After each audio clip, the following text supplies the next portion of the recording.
Hi, everyone. Today is September 10th, which you may or may not know is World Suicide Prevention Day. We thought it was a good opportunity to bring some awareness to this by premiering a new remastered version of our 2019 interview with Shane Bugbee, who wrote Dana Plato's Last Breath and was working closely with her up until her death. Actress Dana Plato took her own life a day after being a guest on Howard Stern's show in 1999. It's always been a very controversial appearance, and her death a day later brings up so many questions. We'll be donating the AdSense and any super chats that you may give during this live stream to the National Suicide Prevention Lifeline. If you prefer to donate to Lifeline yourself, the link will be in the description below. And just remember, if you or someone you know is thinking about suicide, please contact the Suicide Prevention Hotline, which is 800-273-TALK. That's 800-273-8255. Or you can live chat with them at suicidepreventionlifeline.org/chat. This was a really, really rough one when we did it as well, and probably one of the most commented on podcasts that we've ever done. I hope you enjoy this rebroadcast. Thanks. Bye. Welcome, everybody, to another edition of Radio Gunk, a show about the unfortunate, untimely death of Dana Plato. Actually, the 20th anniversary of her death is coming up in May. We thought that we would do an interview with Shane Bugbee, who, if you don't know who he is, which you probably don't know who he is, I'm sorry, Shane, but they don't. Oh, come on. They're all bugophiles, aren't we all?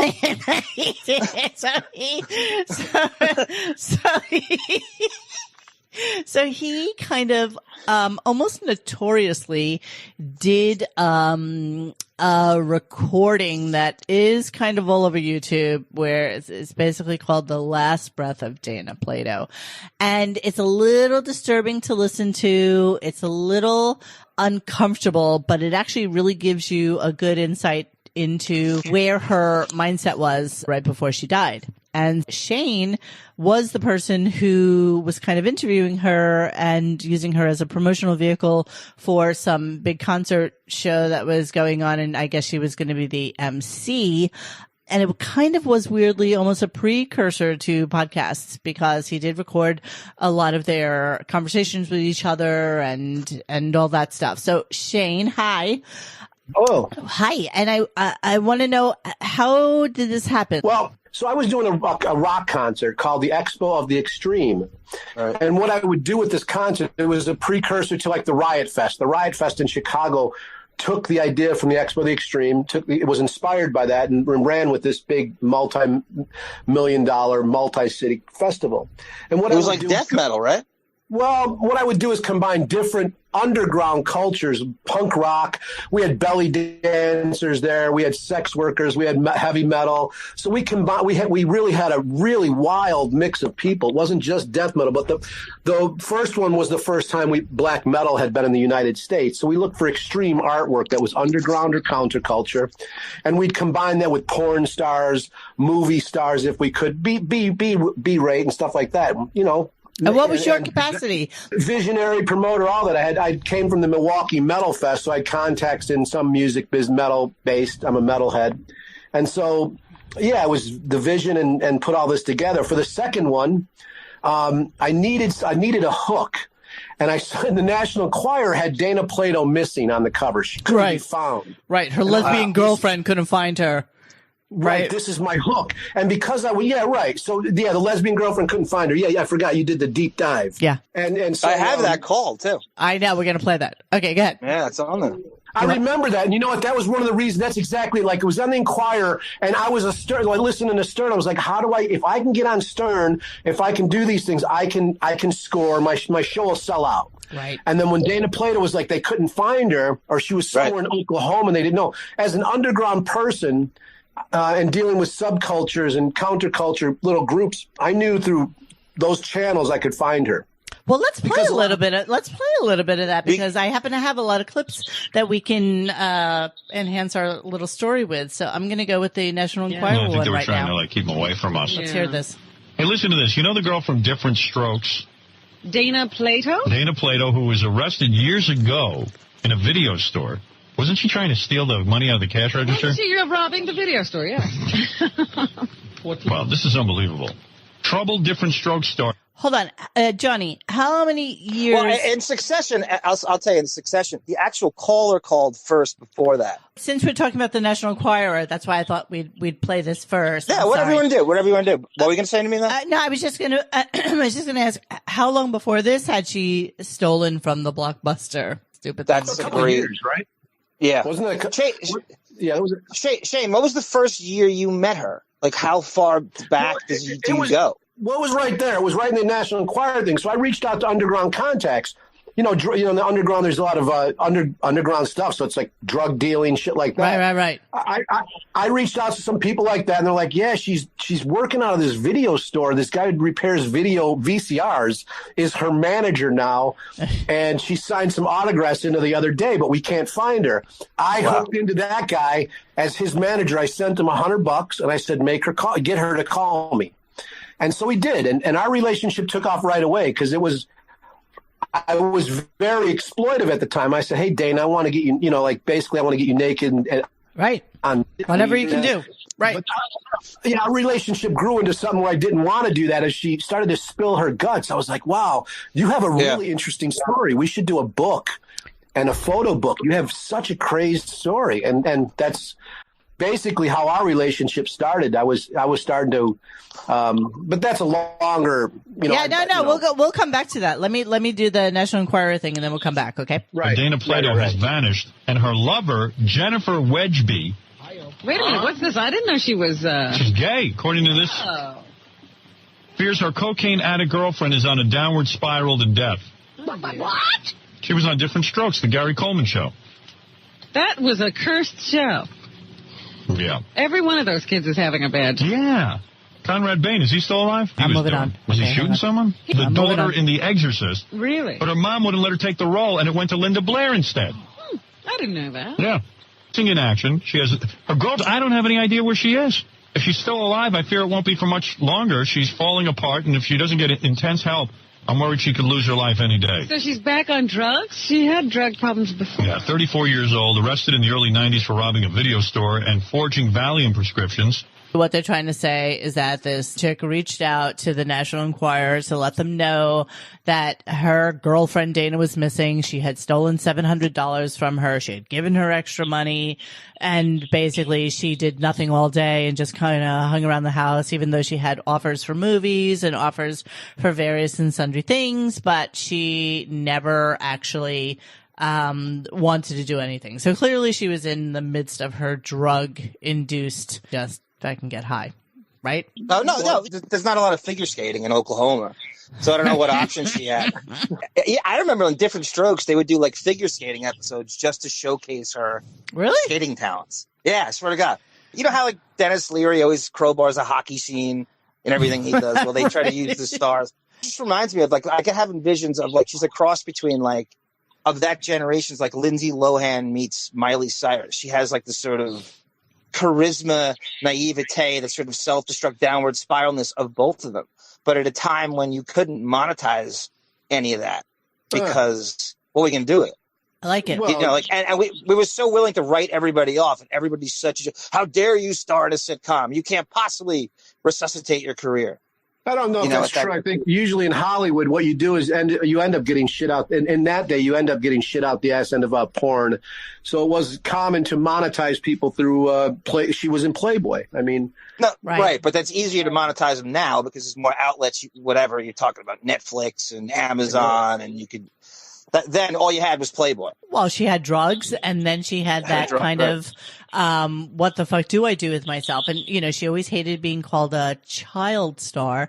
So she wanted to be known as being able to grow up with it. I love the Lindsay Lohan comparison. I think that's that's a good one. Yeah, that is good. Like, there's a lot of, I just kept, and she even looks like her. Sort of facially and sort of the person, that wild person. She was more innocent. But that's a common thing in Hollywood too, to take these child stars and not really take care of them, give them a bunch of money, take them from trailer parks to riches, and then let them, fend for themselves afterwards after their fleeting moment of fame. Right. It's like throwing them to the wolves. That's pretty common, and it's even common. Say, there's one who went nuts. I forget her name now. Too bad. Amanda Bynes. Yeah, that's it. Oh, yeah. Her story reminded me of Dana when she was going nuts, but she had a safety net. She had money. They invested well. They watched her money. So she had this safety net that caught her where Dana did not. Why didn't Dana have a safety net? She was getting paid how much for that show by the time she was done with it? They said $100,000 an episode, which is a lot of money. I can't imagine it was that much. They verified. I saw 4 sources say she was getting $100,000 an episode, which is crazy. You're not the star of the show, and it's a sort of ensemble cast. And I guess when it hit its apex, that's what it shot up to. When she lost her money, it was millions. It's not hard to lose money in that industry, especially back then. It was all predators. No, it wasn't. The one thing, there was opportunities there to exploit, but I think the difference is that there wasn't as much transparency. So the predators there got away with what they got away with. There was a lot more casting couch. Right. What Bill Cosby was convicted of was common. Everyone was doing that. So I don't understand why Bill Cosby's the only one who went down for that. It should have been the whole industry. I think there's a difference between if you blow me, I'll give you a job, or, I am forcing you to take a drug that will enable me to basically rape you. And then I'm not giving you a job. But what I'm saying is that was commonplace. I'm going to give you a drug, and that's common. That was commonplace, as you find out with the Michael Jackson documentary. That was commonplace in that day because there wasn't the internet transparency. That transparency with cameras everywhere, mics everywhere, has calmed a lot of that shit down. Yeah, and that's and unfortunately, you bring some white trash in and give them a bunch of money. They don't know how to deal with it. They just don't know how to. It shows you when you have a white trash lottery winner. Honestly, though, who does really? I mean, when you're, 11 or 12 years old, you probably have these shithead parents, and never know really like your father. And you have this, stupid mother who basically is living vicariously through your success. They spend all your fucking money. You can't emancipate yourself yet because you don't even know what the fuck that word means. So, you're just basically working for a living, happy to be working. And then the next thing you know, the $1 million or so that you made, your mother bought some shitty house in the middle of fucking Memphis somewhere, and you've got dick. When you ask who does, I would say rich. Money goes back to money. We have class issues because of that. And I think like Miley Cyrus is a bad example to compare to Dana Plato because she's nepotism. Her father's in the industry. I didn't say her career was, I just meant her personality reminded me. But her safety net was already there. Her father had management people juggling her money. Right. She's safe. And Dana didn't have that. She came from, I'm a plumber. I'm a house cleaner. And none of these people, there's a big difference in people who come from money and know how to manage it versus people who've never had money and are living week to week, paycheck to paycheck. And when they get a windfall, they start buying a ton of shoes and shit they don't need. And that's what Dana did. Oh, my God. None of them know how to manage the money. And I get that. I mean, they really are like little mini baby NBA fucking players. Like they just don't know what the fuck to do with their money. And they don't have the guidance by which to be able to manage themselves. I do want to, since we're following this little thread here, I do want to play the clip about the guy who saw her at St. Mark's all fucked up. So let me play that real quick. John, what is it quickly? What's up? Hey. I just wanted to call. I saw Dana Plato. Yeah. And she was down there hanging out with 2 other girls. We walked up to her. We couldn't believe it. We asked her for her autograph. She was a little snotty. We gave her, my friend had $5. We gave her $5. She signed this ratty-ass picture that she had. That was about it, but she looked down, man, like the dirty St. Mark's punk. Why didn't you bring her in here? It was really quick, and as I said, we weren't sure it was her. When was this? This was about a week and a half ago. Because according to the Inquirer, her lesbian girlfriend is looking for her, and she's nervous that Dana Plato can't be found. Yeah, I heard you say that yesterday. She can't. She's like homeless. She was with 2 other women. Bitch had a needle sticking out of her arm almost, but we gave her $5. And she gave us this ratty-ass picture. My friend had... Well, let's just say she didn't have a needle sticking out of her arm. He's saying she looked like she did. But, right. I don't want to insinuate her. Say she's a heroin addict. How did you recognize her? My friend was actually the one that recognized. Same old. Just looks like she's gotten slapped around a few more times. All right, thank you. All right. So there she is down on St. Mark's Place, and just what was the date of that before her interview with Howard? Because I think I remember hearing that. February of 99, and her interview is May, so it's just a few months. I remember hearing that, and I was talking to Dana, and she was in Oklahoma, and I felt like that was a fake call, like from the other rumors, or they just let anyone say what they want. But she was in Oklahoma. I think I was talking to her at the time. I found a lot of parallels between your relationship with Dana and how she was feeling at the time and my relationship with Nicole Bass. I only wish that I had the foresight to record all the conversations I used to have with Nicole, because she would call me, every day or two for about 2 hours. And, she was going through such hardship, and she was just the most down a human being could possibly be. She did the show a couple of times with us on the podcast and some roundtable shows that we did, but she was living in the back of a coffee shop. She had been kicked out of her home. She had nothing. I mean, she was just destitute and had nothing. And Howard brought her onto the show basically to mock her and to make fun of her, like 4 months before she passed away. And so we felt a very similar kinship to your relationship with Dana, except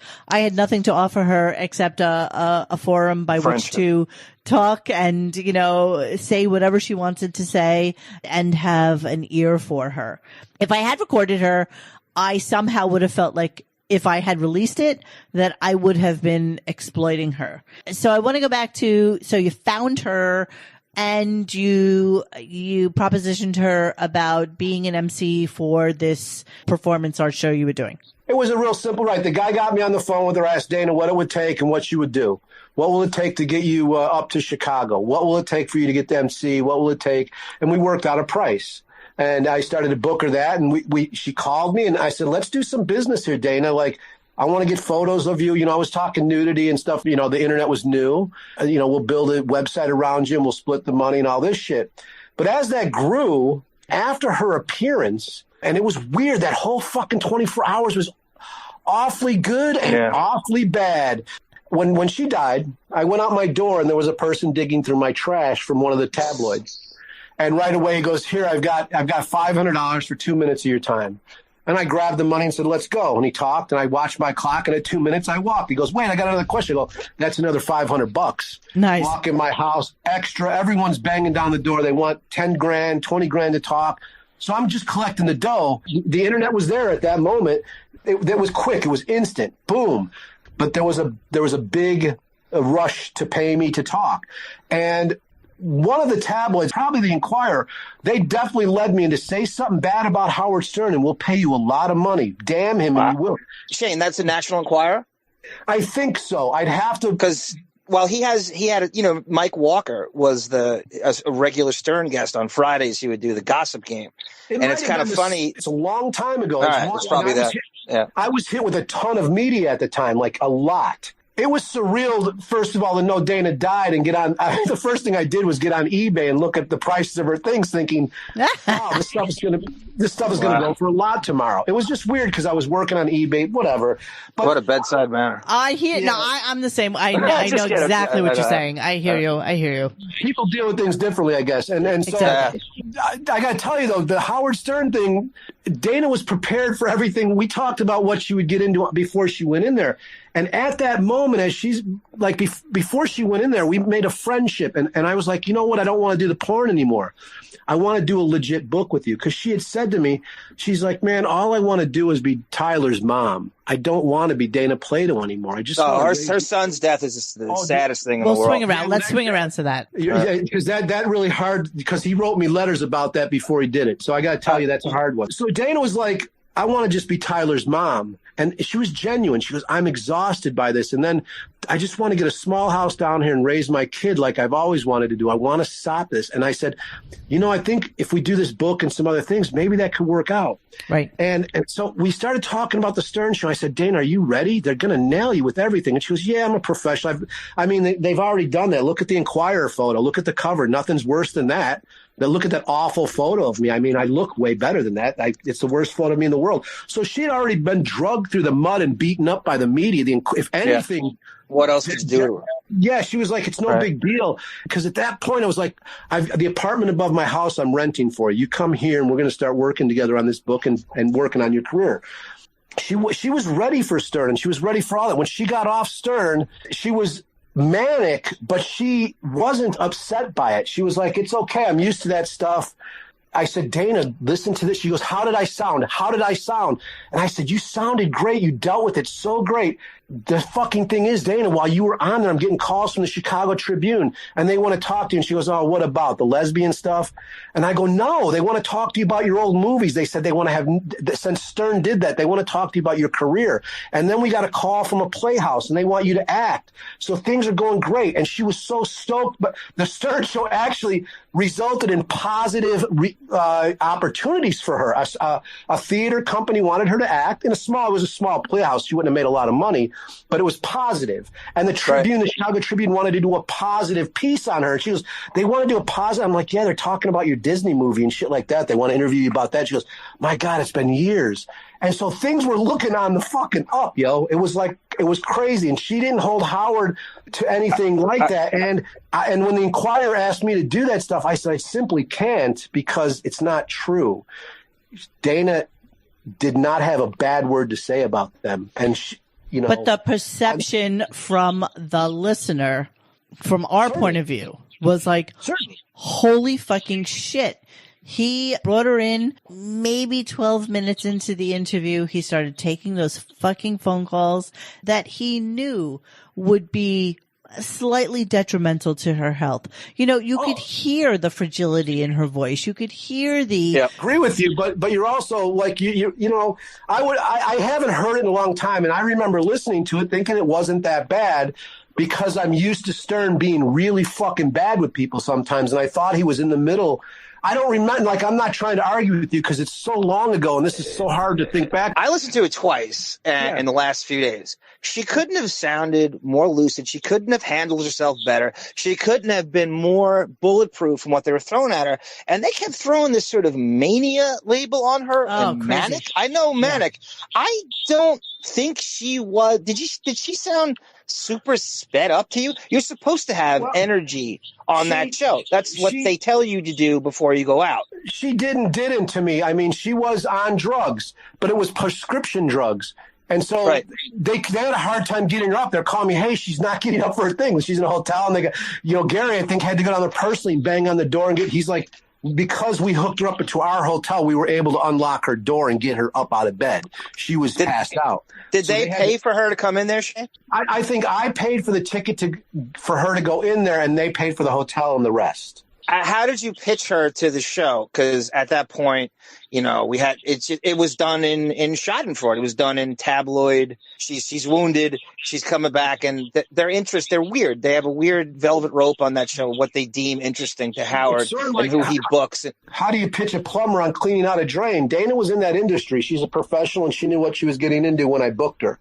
She was a professional. When you saw after her death where she was like really living, like, didn't you feel like, holy shit, you know, I feel like it was much more dire than I had ever imagined. You know what I mean? Well, yeah. I already knew that because I would talk to her on the phone. So she was living in an RV and living in Florida, and she really liked living down in Florida, but she lived in the RV to come to Oklahoma. But here, let me tell you the story, the whole Howard Stern thing. It's a weird 24 hours. Like, do you want to hear this? Do you want to hear all this? Yeah, absolutely. Definitely. Okay, like, it's weird. So she leaves New York and she flies into like Texas because of a storm in Oklahoma. And we're talking there and she's stranded, and I buy her a meal and get her a hotel because she's freaking out. And the next thing I know, and I think this is in the book and everything, like, she flies into Oklahoma and that's it. Her boyfriend's shaking her and she gives the death curl or whatever. And I never spoke to her again. But before that, when she was in Dallas, we spoke on the phone and everything was really cool. But she started talking about how her boyfriend was giving her a lot of grief. She's like, Shane, how quick can you get me to Chicago? And I said, you can come here from Dallas. You want to come right now? She goes, no, I got to go clean up some stuff in Oklahoma. And I go, okay, but you want to leave there? She's like, yeah, he's giving me grief. He wants to know how much money I have, how much money I'm bringing home. And I said, do you want me to send you money? And she goes, no, he'll just take it. And so this is what's happening the night before. Okay. That's the conversation. She's got to go back and talk to Tyler, but she wants to come up to Chicago. And I'm like, you want me to come down to Oklahoma and get you? And she's like, no, we'll make plans when I get there. And that was Tyler living with her? Tyler was living with her grandmother. Okay. With his grandmother, which she was married to a doctor who was the biggest, like one of the big doctors there, and he wrote all the industrial-sized scripts for her. Like she was getting industrial-sized jars of pills. Yeah. So the overdose, to me, is firmly placed on Dana's mother-in-law, who hated Dana and hated it because she was a drug addict. So she plied her with these pills, a toxic combo, as you must know, and yes. maybe you've seen the book. So that's where things were going, and Dana was trying to escape that and survive. It's really weird, and she was telling me about her boyfriend and all that shit, and it's like, fuck.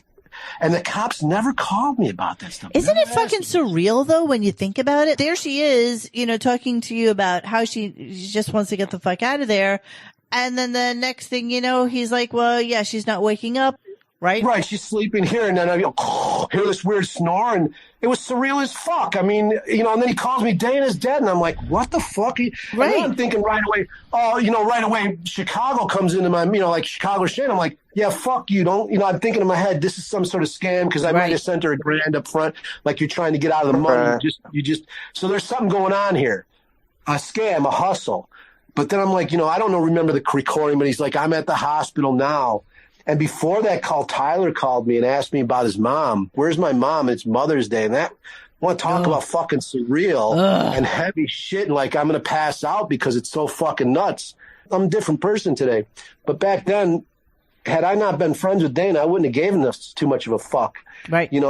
But we made friends and I felt her heart. I felt her heart. And the recordings, I listened to your exchanges. You were incredibly kind and empathetic, and you could clearly walk in, wearing kid gloves during the whole thing.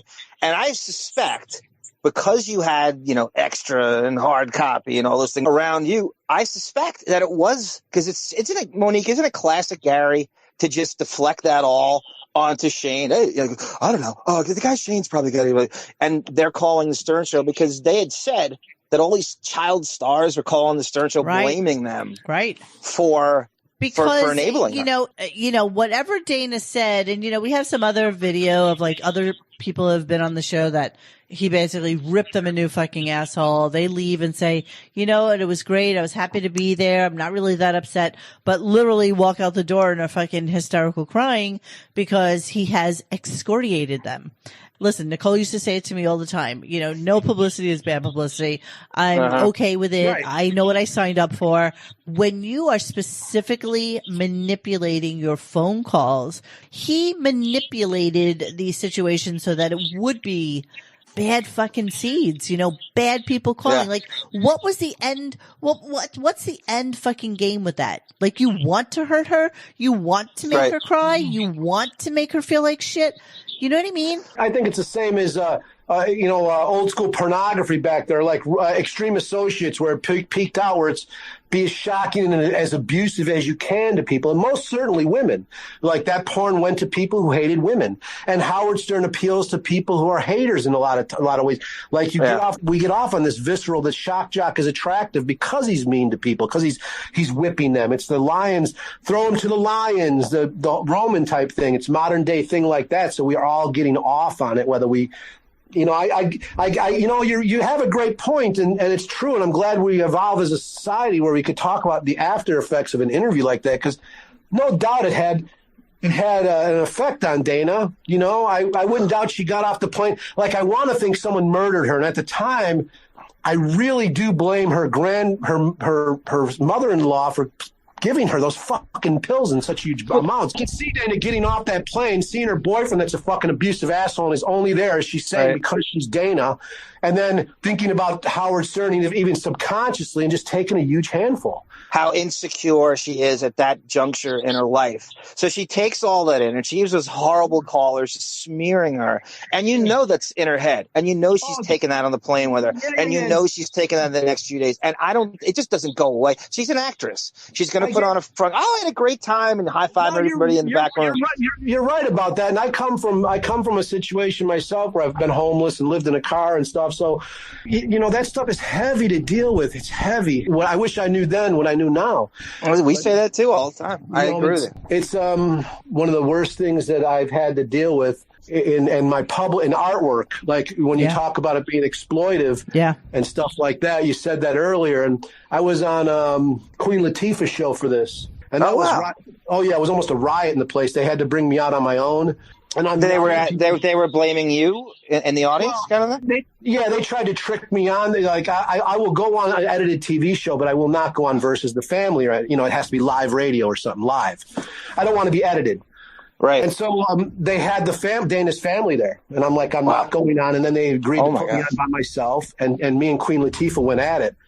And she was embarrassed, and they had to stop the filming for a bit, and she walked off. But why? What was the pro and con? Like, what was happening?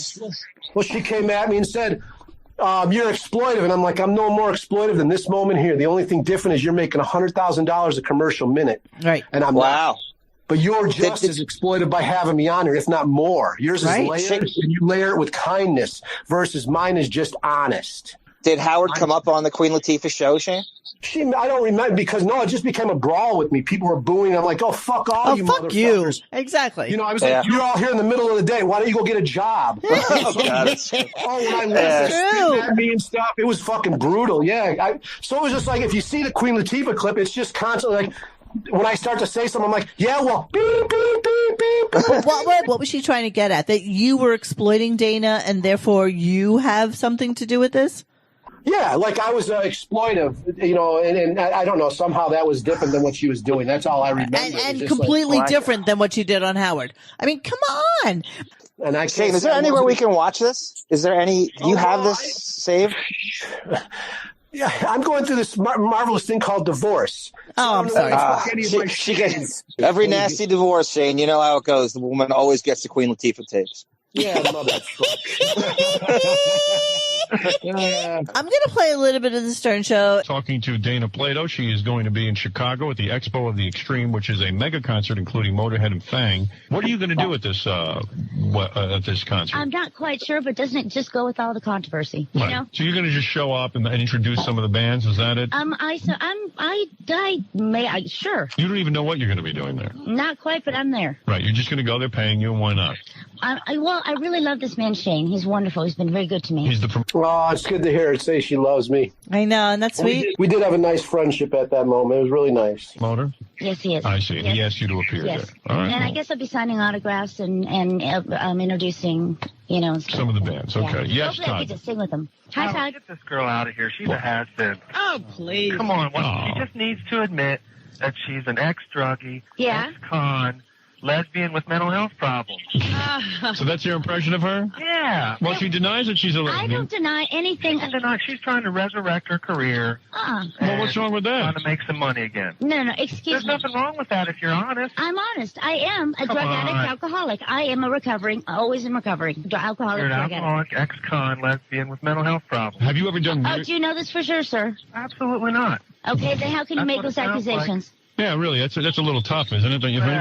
Why is everybody so tough? I am I am very, very honest about who I am, who I've been, who I will be, who I am now. Doesn't sound like it. Oh, okay. Well, I'm sorry to offend you, sir. I'm really very sorry. Have a nice day. Todd and you have a problem, I think. Sheesh. Probably take that up off Really, Todd, I'm sorry if I've offended you at all. Joe, you're on the air. Go ahead with Dana Plato. Yes. Hi, Dana. Hey. I was just wondering, I mean, you sound a little wired on the radio. I don't know if it's just being 8 o'clock. By the way, I didn't think she sounded wired at all. I think that's she sounded what I was telling Shane. What is that? I think she sounds like regular upbeat Dana. Morning and all, but I know you say you're recovering for 10 years and all, but it just sounds like you're really speedy. Why don't you ask everyone around here? Do I look high? Let me look. You do? She does, Jackie? Her eyes are. the size of Oh, they are? Well, no. I don't know. I you know what? I'm bad at telling if somebody's high. Yeah, no I'm shit. not copping out here. Right. You don't really look high to me, but then again, Jackie doesn't. I know he is. Yeah. Do you think Dana looks high? No, the consensus out here, I don't know that she's high, but she does seem a little wired. Maybe that's just her personality. I think she's excited. I'm very nervous. She's excited. I don't think you look high. I really don't. You seem pretty clear. Yeah, just from the radio, it sounds like she's just really, really speedy. Yeah, I mean, I'm always naive about this stuff. People, like I'll meet Jimi Hendrix, and I think he looks pretty good. Yeah, but everybody thinks we're on drugs. Yeah, that's true too. You guys aren't. I've been accused of being on heroin. Yeah. No, you haven't. You ever done heroin, Dana? Hell no. What'd you do? Coke? Nope. Anything speedy. Anything speedy is not my choice of drug. That's not your thing. Because I'm too hyper. Right. Drinking was nice. Yes. Do you miss the drinking? I think about it. You do, yeah. Yes, I do. Well, instead, I remember that she was bothered by the hair test. Yeah, that's right. And I think at the end, she asked me about, well, they want my hair, and I said I would give it to them, but I don't feel like giving it to them. What I should do, and I said you should do just what you feel like. If you don't want to give them that hair, walk the fuck out of there and say no. And that's I agree with you. I mean, I couldn't be more hypocrite. No one's bothered by a hair test more than Howard is. You can trace his hair back to fucking Tim Burton studios. But I don't know what that means, but I'll go to the gym and work out. Oh, that's good. Well, there you go. Stop. Would you like a drink? I'll give you one. I'm an enabler. I don't know. Yeah, no shit. You ain't. All right, let's see if. Thank you, sir, for telling me that. I do need to slow down. Thank you. John, go ahead. You're on What the up, air. Howard? Hey.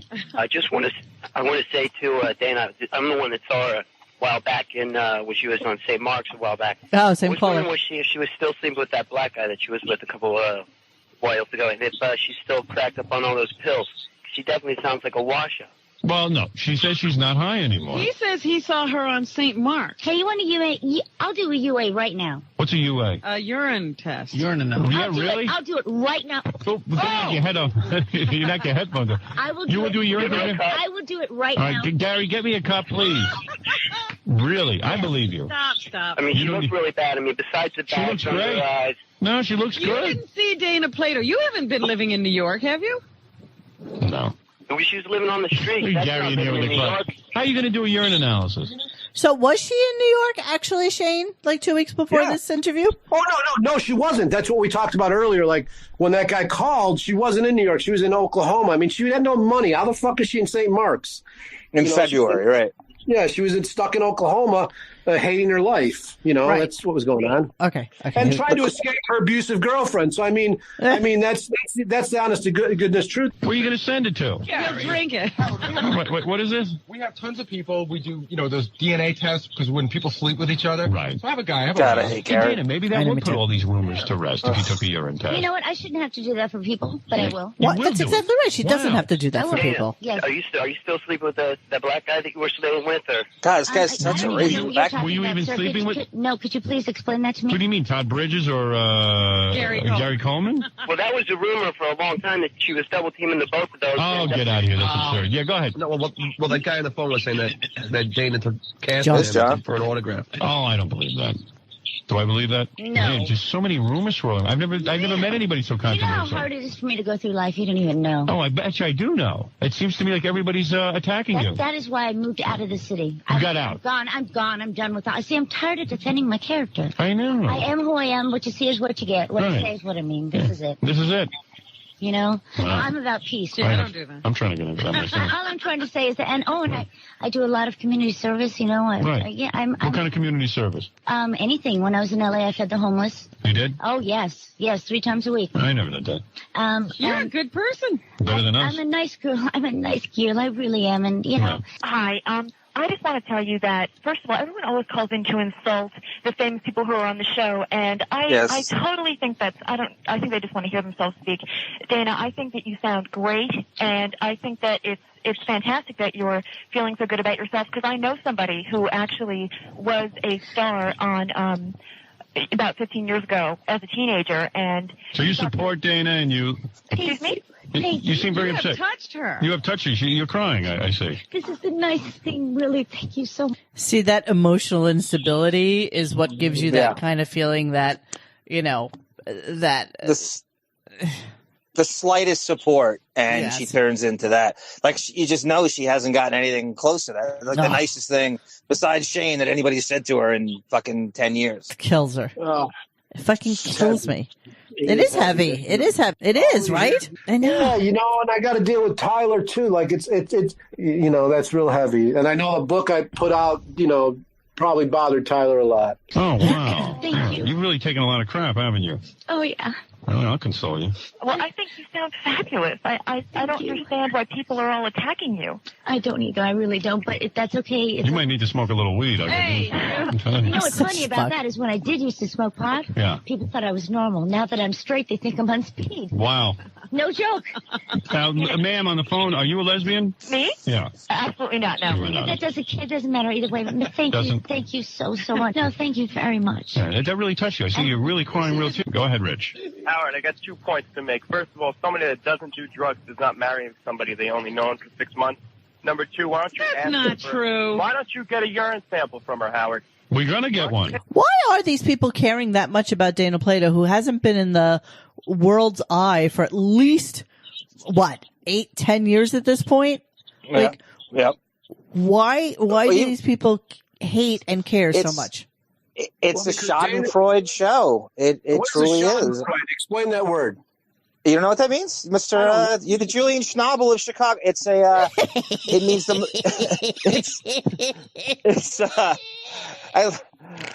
It means the malicious enjoyment of other people's failures and misfortunes and tragedies. Right. That's what I was saying earlier. Like, why throwing them in the lion's pit? Right. Okay. Yeah, the show is built on that. Like you said, you identified the fan. A typical Stern fan is that guy who loves and hates and hates and hates. And with Dana, there's a sexual energy. There's a lot of young kids that were 10, 12, 13, you know, jerking off. Dana was the only thing coming across the TV that was. Right, she was like she was the precursor to like a Kelly Bundy. Without that, Millie Bobby Brown. Without that sexuality, though, but she didn't have that innate sexuality. She was a cute girl who they found sexy. She didn't have that. She didn't have to flesh her tits to make her a object of some 12-year-old's fantasy.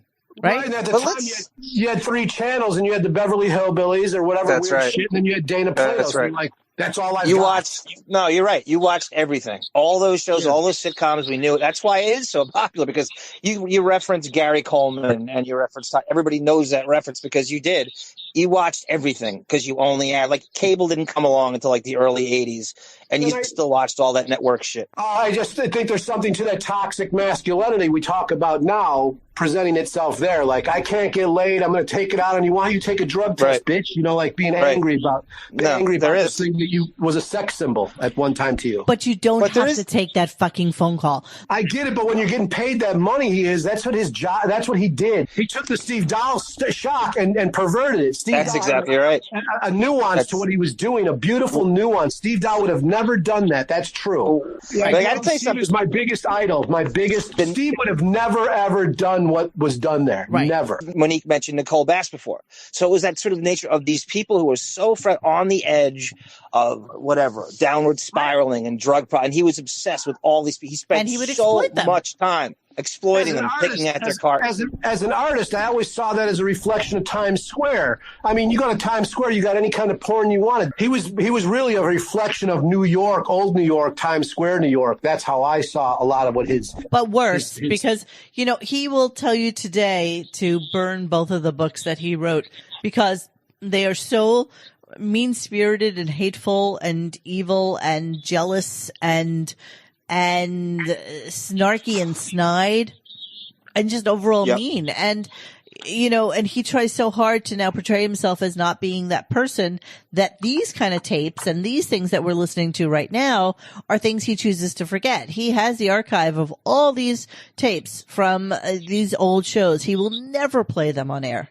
You will never hear the Dana Plato interview ever again. It's too bad that he doesn't catch up with the times and play this stuff and try to deal with it. I made a mistake. No. Or, you know what I'm saying? Deal with that shit. Because you're right. You've got a great point. When I hear this back, it is really awful to hear. It's really awful. It is. Yeah, you know what, sir? I'm not going to do that. You are loaded. You're messed up. You're still doing drugs. I'm sure about that now. Are you sure about that? Through that masquerade that you're putting on, you're lying. I like that you're going to take a urine test. I think it's terrific. I'll do it, but I won't do it for him. Yep. Negative, all right? All right, well, let's bet on it. Would you bet him on it? I'll put money on it. You will? How much? How much? See, this is what I talked about. I shouldn't have to defend my character all the time. You shouldn't have to, but why not? And once you take the urine test, you'll never have to again. This will shut everyone up. Exactly. That is so wrong. Take it, Dana. Oh. Because of people like you, sir. Yeah, wow. people like me. That's God bless you. No, because you're full of... You sound very religious, Dana. Have you had a religious conversion? Take it because you know you're going to fail it. Hmm. You're going to sin. Go right ahead. I'll send... The check is in the mail if you come up. Check is in the mail. $50,000. You got it. 50,000. You got $50,000? I'm sorry. I can't. I don't... You're backing Money down. in the bank for you. 50,000. Hey. All right, 50. No. I'll put $100 on it. No. 100. 200. No. Idiot. No. Moving on. Oh, it's horrifying. It's horrifying. It's unbelievable. I didn't know all That's this. why I moved to a small town out of Tulsa. I live in a population of maybe 600 people. Smart. I love that. Sorry, I'm just moving on. So what are we going to do? Pull out her hair? Baba Boo your hair right now. Can you pull one out of your Right, so beautiful this head? is when they Go ahead. agree to do the hair test. Which one do you want? No, the hair in your head. Can she use that hair in her lap? I'm sure it all works. You press that hair, and let's have the hair. How long does that take? You probably have to send it away It'll to a take lab. Benji 5 minutes to get back up with it, and then we have to read it and see how long it takes. All right, fine. I'll wait. Dana. Yes. Do you remember doing the Sally Jesse Raphael show? Yes, sir, I do. Like 1988, 89? Yes, I do. Well, they stayed at the Trumbull Marriott. Who did? And both of them. And then the next day, Adam Rich told one of the producers for the Sally Jesse Raphael show that they had sex all night. Did you have sex with Adam Rich of the 8 is Enough show? Hell no. The little kid on there? You did not. Something ain't right here, man. You don't sound like you're telling the truth. Well, listen, you're not a... What are you? She just gave us a hair so she could... Me? Yeah. I'm the king of all correspondence. All right. You know, the funny thing is, John, because I always love when we listen to these things, he never takes phone calls when he has a guest on anymore, ever. Yeah, that's all good on, Shane, because this was the MO for how a C-list, D-list celebrity kind of interview went down. He did very little of the talking. He did the promotion of why they were there. And then... Well, you're so right. You're so right because, like I said, I was on the show probably about a half dozen times in that era. And the process was you would call, John or Will would pick up. You would pitch them something crazy or whatever. And the best way to get on was to talk to a guest because you knew you had to get on when that guest was on. But as you would wait on hold, he would not take a phone call before maybe a half hour in. Right. So you're so spot on to go to the phones that early 12 minutes is clearly a sandbag. Yeah. And I think it's a perfect time to play the Artie clip. 100%. This is Shane, you know Artie, right? Yes, I do. Okay, good. He outlived everybody. Yeah. Conrad Baines died. The dad died last year. Kimberly killed herself, right? Yeah. 2 hours after Stern, Howard literally made her kill herself. Is that true? Is that 2 hours later? It was one of those passive aggressive things where I think you're talented. I don't think you're drunk, but Ed in Queens might. Wow. Get this drunk bitch off. Okay, and then 2 hours later, she's dead. Is it really 2 hours? Really? About. Jesus Christ. Dana Plato. It took me a day. But I mean, yeah, even if it was the next day, you might not even equate those two things. But hours later, right, probably exactly. pretty rough. She was literally still crying. Todd has it. Okay, so that was what he said on somebody else's show, but then that's you know what that show was? It was that guy Big J Okerson. Oh, okay. The bonfire comedian. So yeah, but it's funny because Artie, who was not on the show yet, Artie joined the show 2 years later. Right. Completely has empathy for what Dana was going through. You could hear that he completely because who got more exploited than Artie did. Yeah, of course. Then he got fired the next day. It's awful to hear. He's like law then. I mean, there's no more guessing about the intent of Stern or anything. For me, I mean, I'm not digging deep like you are into Stern, but that's hard for me to hear because I always had an idea that maybe Stern could have been innocent or, shit. But I guess you're gonna when Monique plays you the next clip, Artie, you're gonna get more of an insight of how this really works. All right. So that's the way it used to go down there. So, there would be this setup of phone calls to make the person feel like shit. after being on the show. And I'm not sure whether it was necessarily a passive-aggressive move on his part or things he was maybe trying to say himself that he couldn't say, so therefore he would make the caller say it for him. Or his big thing is having no accountability for it being said. Right. To distance himself from it. It's as if, I mean, I look back to Artie. Do you remember the big fight with his assistant Teddy? You hear Robin go, "What the fuck is going on here?" And Howard gets up immediately without missing a beat and just goes, "I don't know." No, that's his need, because he knows that was the closest to accountability he was going to be. Right. So even the Stuttering John AJ fight, his first move is to sort of moonwalk away from it. So his biggest fear is to have accountability because he has to shirk that onto somebody else, and which I believe is what Gary did to you, Shane. I know he did. Yeah, well, that's fine. I mean, I don't mind. I mean, Right. I don't know what responsibility I was given. It's true. I booked her into the show to explore. Everything is true. I don't. They probably got tons of that day, that Monday they came in going, "Well, please comment on Dana. What did you guys have to do with it? She was on the show. We're blaming Howard." And they were getting calls from like child stars who knew Dana, this like close-knit group of child actors who, all, and I'm sure Gary deflected that onto you. That's the first thing they'll do. And blame me. Well, yeah, it's easy to blame me. Of course. Pornographer for sure. Metalhead pornographer. Don Buchwald's office cannot be reached for comment. Yeah, I mean, it's easy to blame me, I guess, but I don't. That was, what was that, Friday? Then they get back on the show on Monday. And the lack of empathy. Yep. Is sociopath. Is so giggling. Crazy. No hyperbole. There is not a shred. We're not embellishing. There is not a shred of remorse, and I defy you to hear it in their voices when she plays this for you. Are you asking me to defy you? Yes, I'm asking you to be defied. I want to. Turns out her friend was right. And Gary told me a whole bunch of people called and said, "Well, you guys killed her." I said, oh, really? How do we do that? I sort of feel that way every time it happens, like, we're jinxed. Howard had all the empathy of the fucking Zodiac killer. The fact that they're actually He's eating, Monique. He's eating. I know, and he's giggling about it. He's got yogurt in his mouth. I know, I just find it amusing. We talked to her. We actually talked to her. There were, I'm sure, a lot of people who talked to her between the time we talked to her and she died. No, not really. Yeah, I know. We were hugging her goodbye. I was thinking that, God, she hugged me and now she's dead. I know. She was so alive and now she's dead. Oh. What'd they say she did, Valium? Valium and some painkiller. Did she tell us she was on some pain? Look, she kept saying swallow the grape nuts. Wisdom teeth count when we kept saying something about a drug test. Because she was on a painkiller for wisdom teeth. But how long ago were the wisdom teeth taken out? 5 years. I've had wisdom teeth taken out. And they're saying that it seemed like an accident. Like she wasn't trying to kill herself, yeah. But how the hell much Valium and painkiller do you take? A lot if you're in a lot of pain. Actually, the last person to speak to her was Marianne, our intern. What? Yeah. The last one from our show. Here. What'd she say to you? Shane, after this broadcast was just on that Monday, how long after that do you think you spoke to them? Maybe 48 hours. I don't remember any of that, but I have to say, like, the idea, like, we're in a different time now, of course, and I think back then you have the Trump generation. All these people my age are growing up to 50, and they're all into Trump, it seems. All these people are Trumpies. Back then, it was to present yourself in a weak way as a professional performer or athlete or anything, you would be torn apart.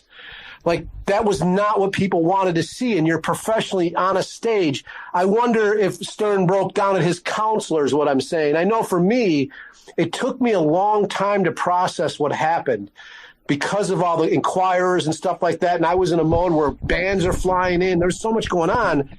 Shane, Shane, let me tell you something. He didn't go to his own producers. He didn't go to Gary Delbatte's dad's funeral. That's what you're dealing with. He's not mourning off the air. He's not mourning. Believe me, you got the wrong guy. He's a sociopath. When did you put out Dana Plato's Last Breath? Like, what made you decide to do that? I'm reflexive, like an artist. I put it out. But the same thing, like when I sold Gacy paintings. People, like I was threatened with the death threats. The Gacy victims' family would come with guns to the store I was selling them at. But my point of selling them was it was odd to get a fucking painting from a serial killer out of a state prison. So my projection there was hard. I'm misunderstood. I'm a hard to understand person. But I was putting these out going, I don't even think this dude should have the right to paint, let alone sell them to me. This is weird. But people would see it as me promoting a serial killer until they met me and spoke with me. When the victims of Gacy's, those family members would come with one came with a gun. When he spoke to me about it, I'm like, yeah, my beef is with the state. He shouldn't have the ability to paint this painting, let alone sell it. How much did you buy them for, and how much did you sell them for? I'm curious. Oh, like $100, and I'd sell them up, and right before he died, 10 grand, 15 grand. But with Dana, it was the same thing. None of the fucking cops called me. Okay, I'm sitting there with I'm the last person to fucking talk with her, deal with her, like the last person to hear her alive. And they don't call me and ask me one fucking question. And I called the police and I called the mortician and all this. I said, hey, I've got some information. No one ever called me back. So for me, I'm in the margins, yo. I'm a poor kid born in a trailer, living in my fucking car. Hey, fuck you. You're going to hear my story. I'm going to force this down your fucking throat. And so I put the book and stuff out there, and I don't care about the body count. I don't have pity when I put out my artwork. I don't have pity on myself, and I don't have pity on anyone it affects. I put out my artwork. And back then, I'm part of this movement called the Art That Kills movement, or aesthetic terrorist. We put out artwork and we wanted you to hurt yourself. We wanted you to hurt. We wanted things to actually hurt. And so I didn't give a fuck. I wanted that out there. And as I listened to it and I put it out, I'm very proud of the work because it is painful and you feel it. And I squirm listening to it. And I put out some 25. I put out something 25 years ago. I'm still fucking squirming, listening to him. God. And I think that squirm is where you learn a lesson, maybe. You know, you hear something ugly. I present ugly. I used to present really fucking ugly shit because at the time, I only had 3 fucking channels or cable. We didn't have, I put out obscene books. Now the internet made obscenity obsolete. Right. You can find anything on there. But back then, this shit wasn't in publication. It was stopped. It was called illegal. And so I wanted to put out that ugly stuff because I came from abuse. I came from ugly. I wanted you to see it. You privileged asshole going to college. Here, you're going to fucking choke on this. And so that's where I'm coming from. Did you get a lot of blowback when you put that out? I get a blowback for almost everything I do. So it's like I don't even fucking pay attention. Like I'm going to do it, and it had it's not the greatest thing to put up at a CV. You go for a gig, you're like, yeah, I'd like to work for your company doing some movie stuff. Oh, you did that? You did that? Yeah, that's too heavy. That's too heavy. It is fucking heavy shit. There's this, world full of information that makes you feel like you want to hear it. And the problem with the video, the audio of yours is that you felt like there was such positivity and such good vibes for her to want to be able to do something and be better and move on and try and do something with herself, even though she had not a fucking pot to piss in, and that you were helping her and that you were trying to get her to a happy place. Well, we were helping each other. Hey, we can do something together. Hey, I can help you and you can help me. Exactly. It's like people in the gutter trying to climb out and you never get a fucking hand. You get bullshit. Right. So the whole thing sucks. And I hate to have enabled that in any way. When I hear it, it's hard. I'll send you a picture of this piece of artwork I've been working on for 10 years. It's a portrait of Dana Plato I can't finish. I want to see it. I'll send you a picture of it. That's really a hard situation. And why is it so hard? Well, because she died. I mean, the artwork, it's just hard to deal with. It's just, there's many reasons. It's so layered, like no one gives a fuck. No one knows who she is. If I do the artwork and finish it, for me, the artwork's finished. When I did the piece and I looked at it, at some point it becomes, I understand myself and it becomes finished. When I clean it up, it's for an audience. You know what I mean? You tighten up your artwork and you present, it's for presentation. I felt that all. I felt how a lot of stuff I publish is about like injustice or illogic or it doesn't make sense. If we have free speech, then we have it. Nowadays, free speech and free thought has been tied into alt-right shit and stuff like that. And it's the whole definition's changing, and I love it. I love it. I do want to swing around to Tyler, and I want to know, what do you feel happened there? Because, he killed himself 10 years later. There's a book that goes along with this. Okay. And in that book, it talks about how there's a murder plot, and we named suspects in there. We were on some fucking crime TV show with Nancy Grace, so that part's in there. There's part of a National Enquirer stuff in there. So the book that goes along with the audio, they're meant to go together. Okay. And there's a letter from Tyler in there where he writes me, like, why would you do this? Why would you do this? It's a lot for a little boy to have to deal with. Yeah, I mean, I totally get it. Right. When I wrote him back, I think he wrote me an email like, why would you do this to my, and I was like, hey, Tyler, your grandmother has obviously put you up to this email, or someone has, to stop me from doing it. And that's not going to happen. I can't explain to you why I'm doing it because I don't even know.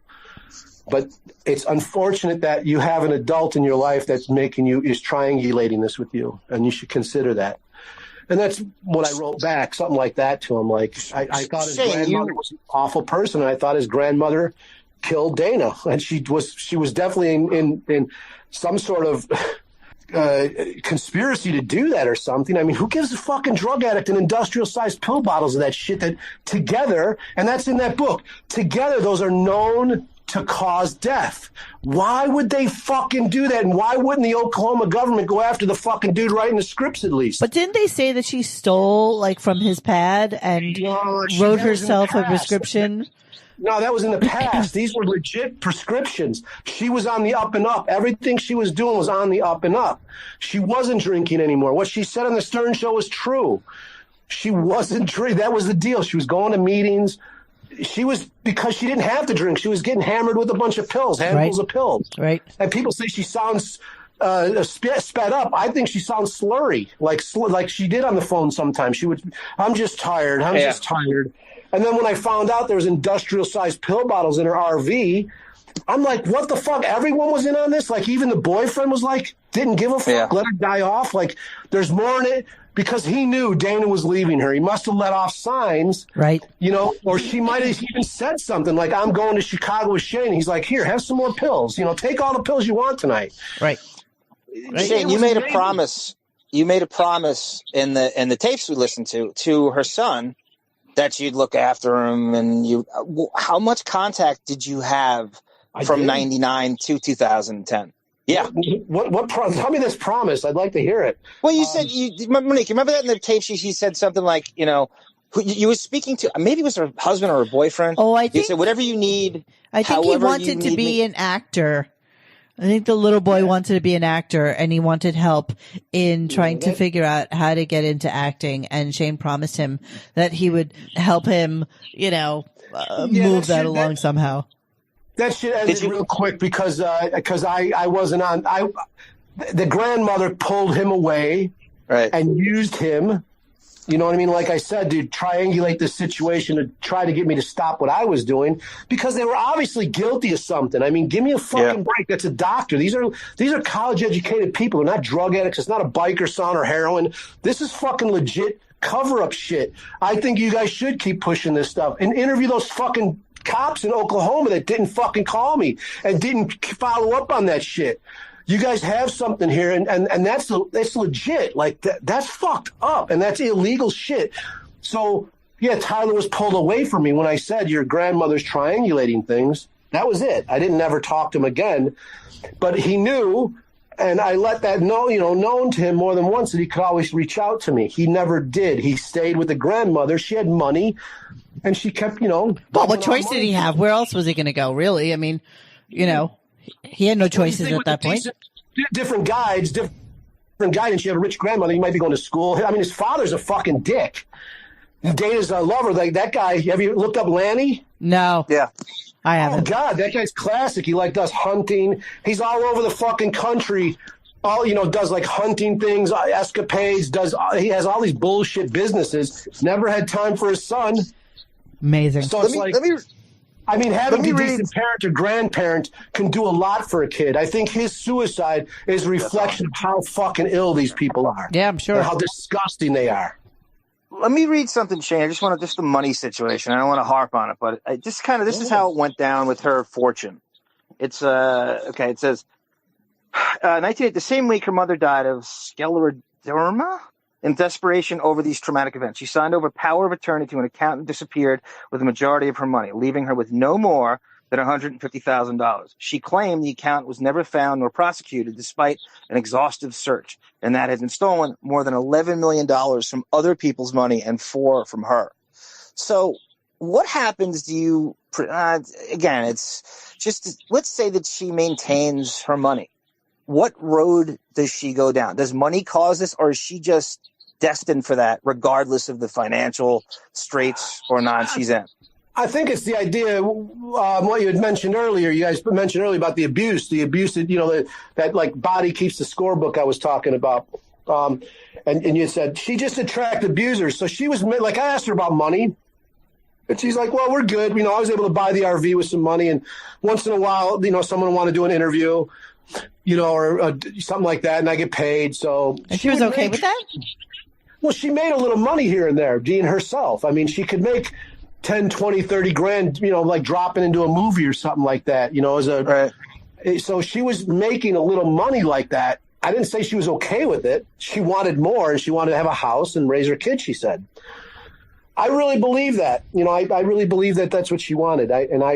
I've worked with really some low lives, some serial killers and shit. I believed her, but maybe I'm a sucker. I don't know. No, I'm as cynical as they come. And what I heard sounded utter and completely genuine. I was a complete and utter sucker for Nicole Bass. She brought me into her world. She would cry with me. She would laugh with me. She would tell me amazing stories about things that have happened in the past with, world wrestling and shit like that. And I was just a good ear for her to listen to and a friend when she needed one. And so I felt good about being able to be that person for her, but I couldn't be the person that could pick her up from, sleeping in the back of a coffee shop and give her a place to stay. Like, I didn't have that ability to say, I've got a gig for you. I have something for you to do that will be able to enhance your life and get you out of the fucking place that you're in. And Shane, you tried to do that for Dana, and you get all the credit in the world for doing that, by the way. Yeah, Dana's a little easier than Nicole Bass. She's Dana Plato. And at the time I'm 20, I don't know how old I am, let's say 25. And, at that time, walking and saying, yeah, I'm good friends with Dana Plato, got you in, like in Chicago, like, oh, we want to do something. She was a big name. It was a big name for us. And in that time. And, like I said, I knew I could make money off her in an illicit way, but that just went away when I made friends with her. It was like, let's do this. Let's do something real cool. Let's do something meaningful. Something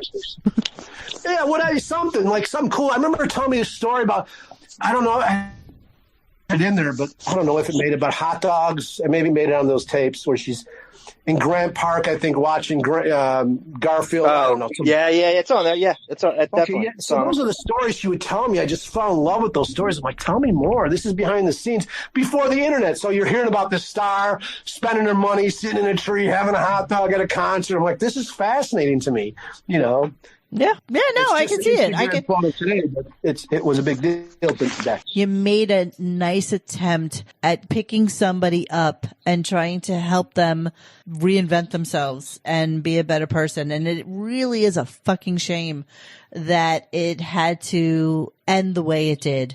But you know what? It's a sad systemic problem with people who had too much too soon, too quick, and lived a very quick life and got in with, people are bad. People fucking suck in Hollywood. I can't sit there and say people suck anymore. I used to fucking hate people. And I went around the country, and I don't think that's true. I think people are fucking decent. Our deal is to cooperate and have care and compassion. We lose that with capitalism as it is today. We lose that with having to work 5 days for 2. It is cutthroat. To be in business, you have to fuck people over, and there's no doubt about it. Nowadays, kids are the 25 years something.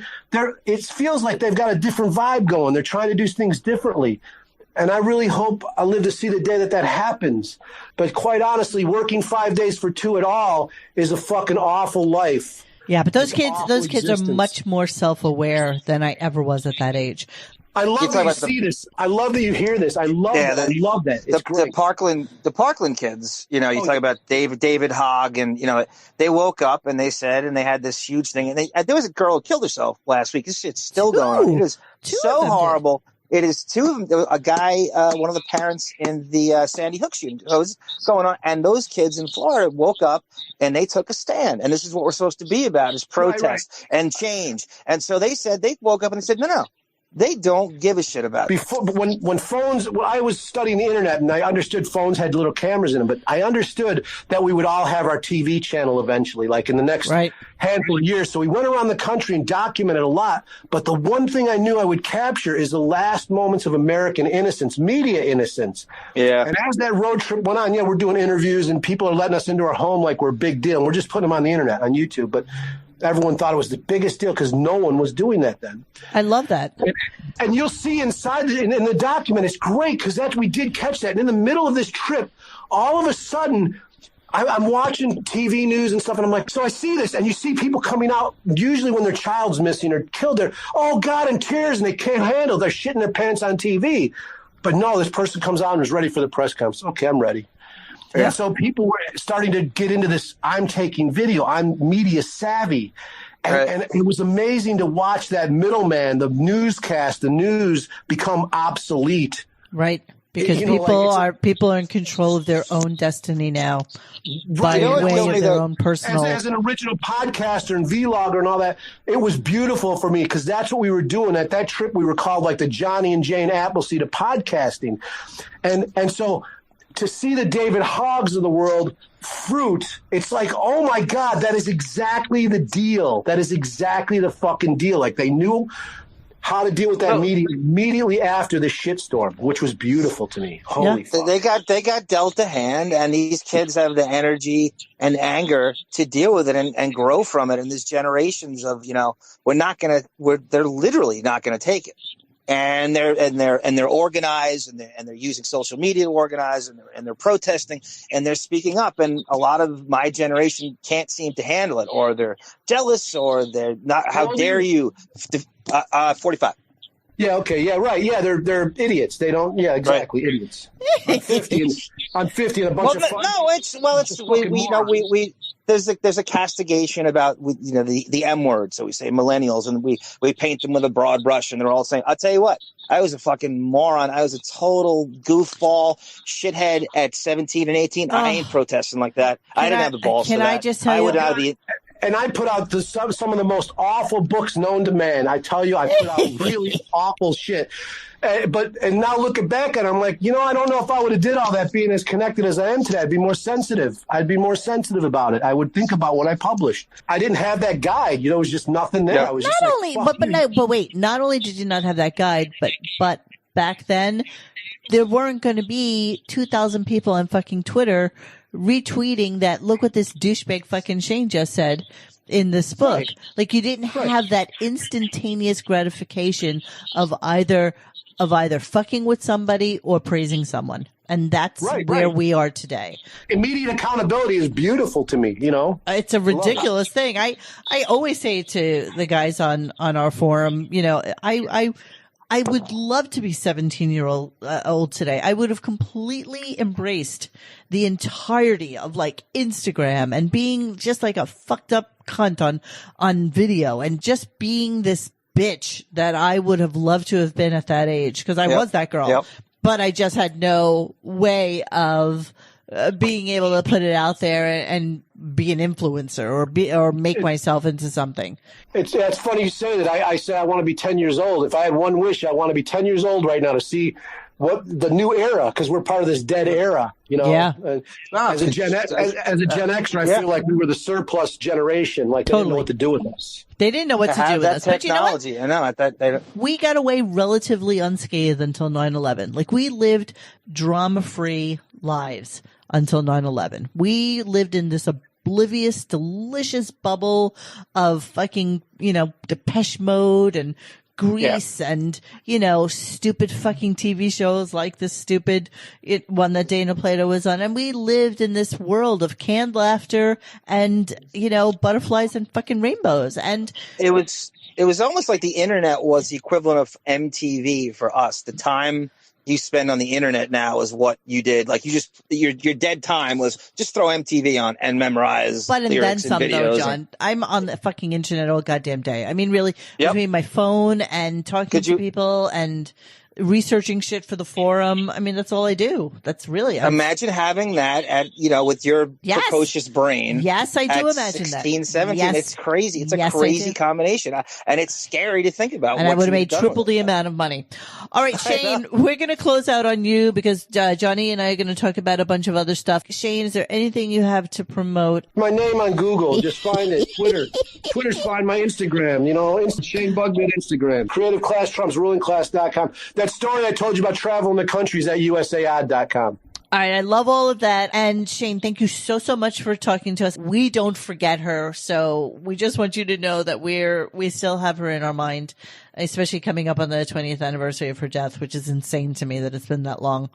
One last thing, Shane, how do you feel now that we played you all that audio in relation to what you thought previously?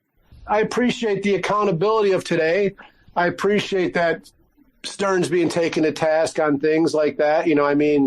I think that's cool. I wondered what your point was, if you're just looking to get hits to attack this guy or whatever.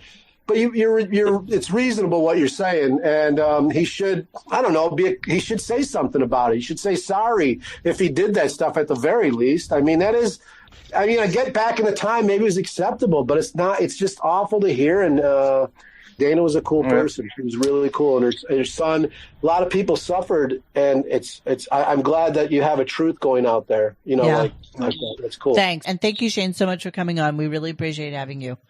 Have a good night. All right. Take care. Thank you, Shane. Stay in touch. I will. Okay. There's a lot of comments on our website that I think we should tack on to the tail end of this show. I was looking at, for example, Sloppy P, whom I love.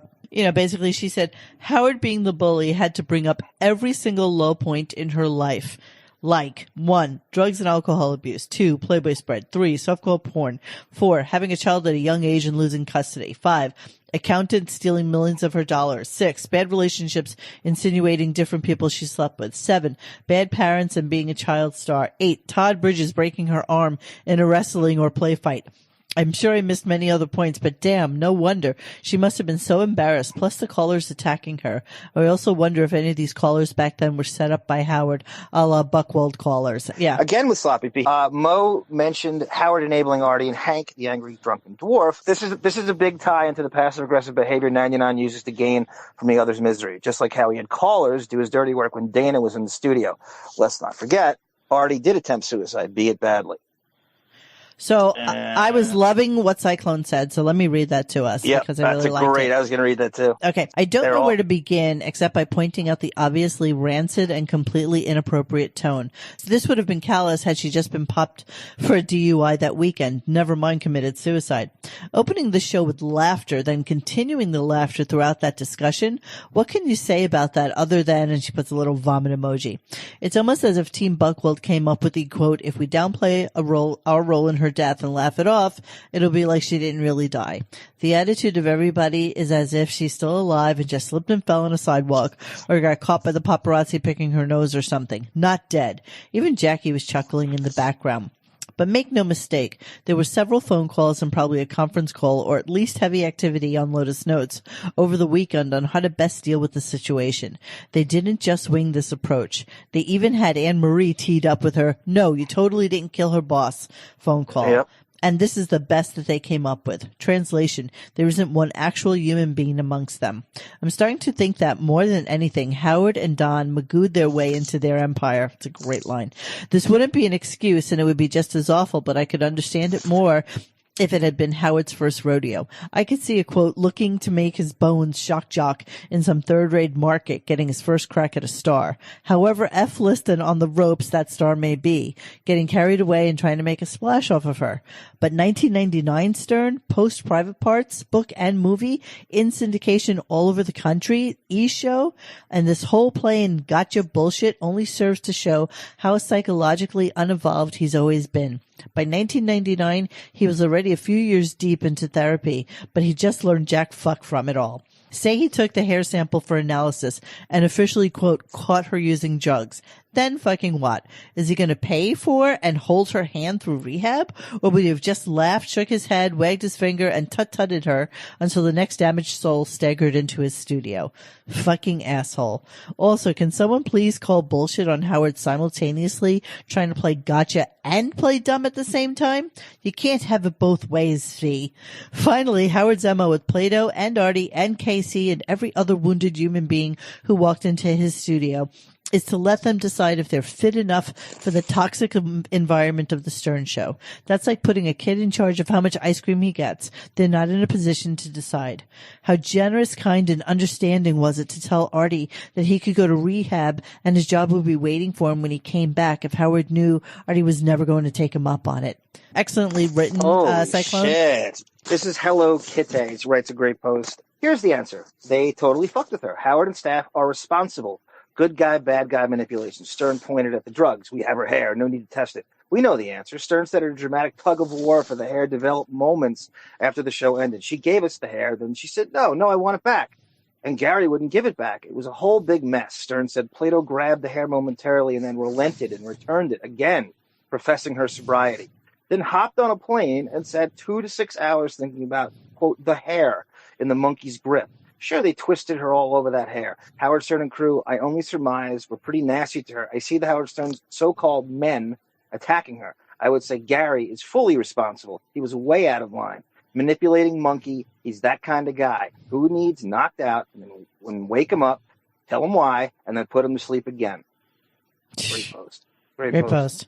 Horsetooth Beth writes, when Howard mentioned the former child actors calling over the weekend to make sure he had nothing to do with it. Right. For my days of watching almost every single celebrity documentary on E, I remember that the crowd was very close, and they always looked out for one another, almost sponsoring each other through their addictions and various depressions. I'm not shocked that he was contacted. They sensed blood in the water. And boy, did they. Wow. Great post. Yeah.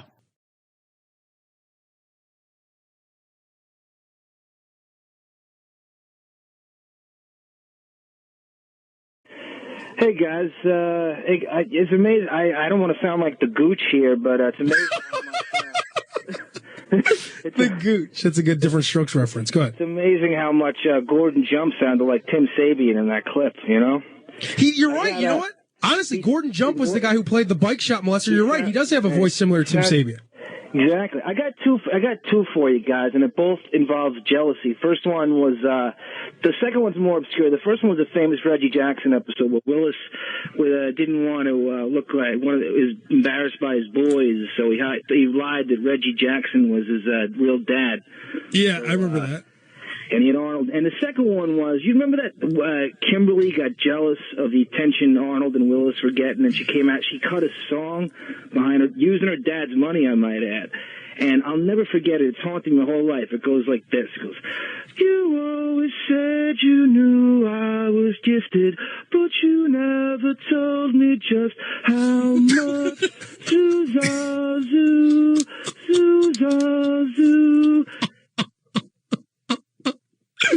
I don't even remember that. Is that for real? Yeah, of course it is. I don't remember that. Yeah. I thought I've seen every episode.